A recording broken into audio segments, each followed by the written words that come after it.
Several years ago when I preached through a series in Nehemiah.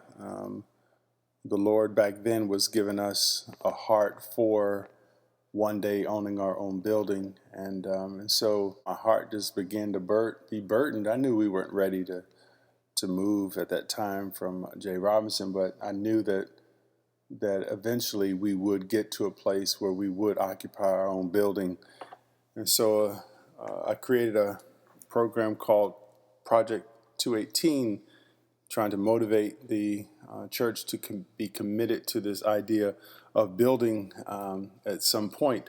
Nehemiah 2:18 reads, "And I told them of the hand of my God that had been upon me for good, and also of the words that the king had spoken to me. And they said, let us rise up and build. So they strengthened their hands for the good work."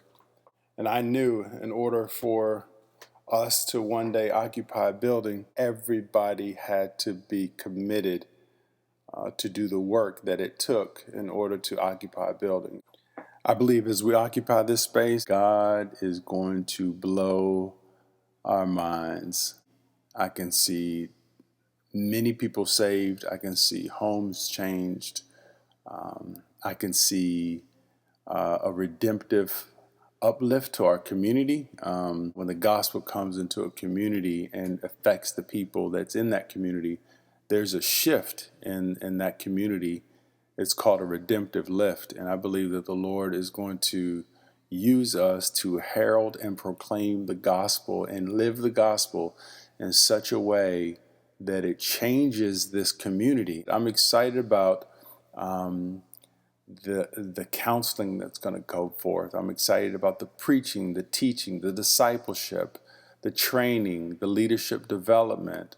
I'm excited about the partnerships that we will establish with area businesses as well as ministries that are already serving. I'm excited about watching just broken, lost people find Jesus and find ultimate satisfaction in life in Him.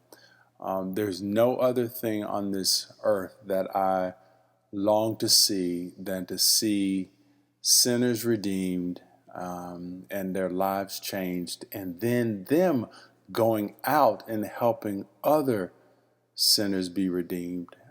Because, that's what the church is all about. We are called to make disciples who make disciples. And so I feel like we're just starting as a church, really, to be honest with you. I've been committed to leading this church with Christ as the centerpiece, and He has solidified a beautiful core of people who love God with all their heart, mind, soul, and strength, and who get the mission and vision of this church. And so I feel like God is going to unleash all of this into this community, and in a way that is going to blow our minds. I believe that the Lord is going to show off His glory, and that much will be made of Him, and no one will be able to get the praise other than Him. And so I'm looking forward to that. I'm thankful that we get to play in the sandbox, and as God does His work around us, and I really believe that that change is going to happen in our community, and it's not going to be a fast process, but we have to follow the strategy that God has given us. We have to be good residents. We have to be good disciple makers. We have to be hospitable hosts. We have to be a gatherer, and we have to be a multiplier. And if we can do that, then we'll position ourselves well to be effective as we live out the strategy at our church.